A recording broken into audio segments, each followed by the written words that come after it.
Hi everybody, it's Nikki from Dutiful Dogs here on another glorious summer weekend. Let's talk about praise. We talk an awful lot about ramifications, corrections, punishments. The majority of my work with one-on-one clients is about fixing problems. The balance training community comes under a lot of scrutiny and criticism for using what people term harsh methods. But the point is, using only force and correction is not balance training.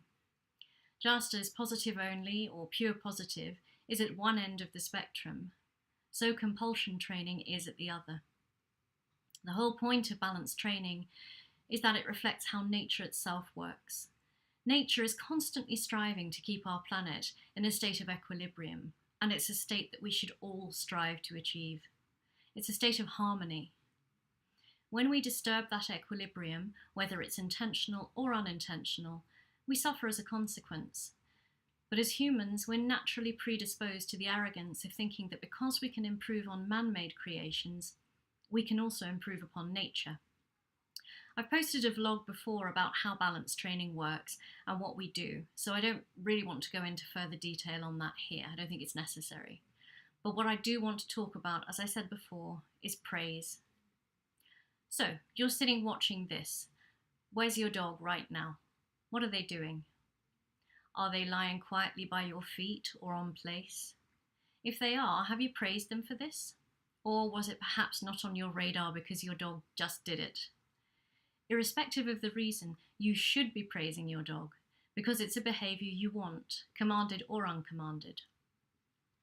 Get into good habits with your communication. Sit. Good sit. Down. Good down. Command and praise is like a seesaw. That's a teeter-totter for our American cousins. And when there's only one of you on the seesaw, it doesn't work very well, and it certainly doesn't feel very good. We teach using praise. We get more of what we want by using praise. Praise is an incentive and a motivator. Trainers who don't use food rewards or toys still use praise and physical affection for desired behaviours. Your dog wants praise because good things happen when you give it. Even when you've given a correction, the instant the dog responds and offers the desired behaviour, you should be praising them. Praise doesn't need to be over-enthusiastic baby talk with an overabundance of physical affection. Praise should be commensurate with the level of behaviour offered.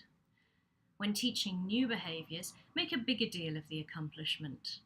Once a behaviour is learned and proofed, the praise can be a simple, good sit, and a brief scratch behind the ears. So now, you're out walking your dog and you bump into a friend. You stop to talk for a moment. You put your dog in a sit or a down, praise them, hopefully, and carry on with your conversation.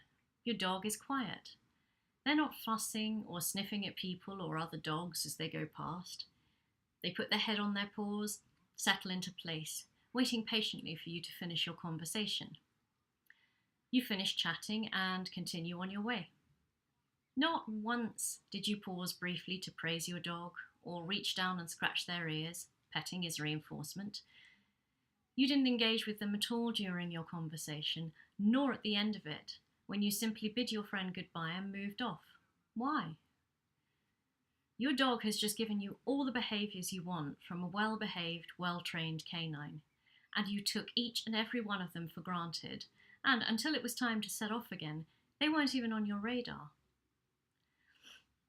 There will no doubt be handlers and trainers who hear me say this and say, well, if the dog's trained to do it, they should do it without the need for praise.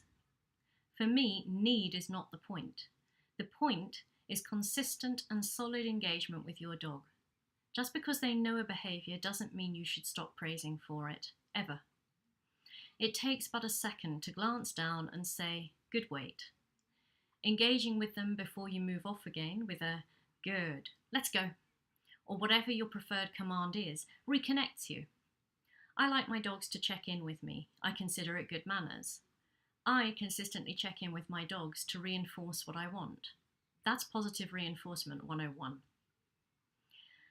And yet we don't do it nearly enough, in my opinion. If all your dog hears from you is negative feedback and negative vocals, why should he feel motivated to give you the behaviours you desire? because when he does, you don't notice them anyway. Training dogs is all about forming habits. Praise is a hard habit to form, but an easy one to maintain. Once you start doing it, it becomes second nature. Oh, Rover went and lay down on his bed all by himself. Good down.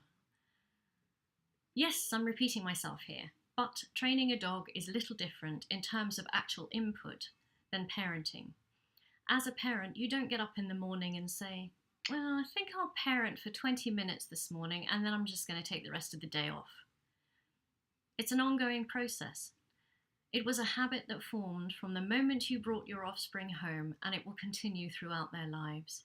It should be no different with your dog. They need guidance and leadership from the moment you bring them home to the day they leave your life.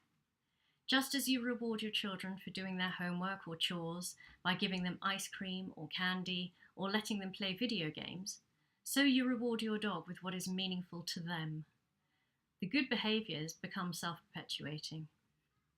Praise, and the way we use it, segues nicely onto vocals. Vocals are going to be the subject of my next vlog, so stay tuned. Have a great weekend, folks.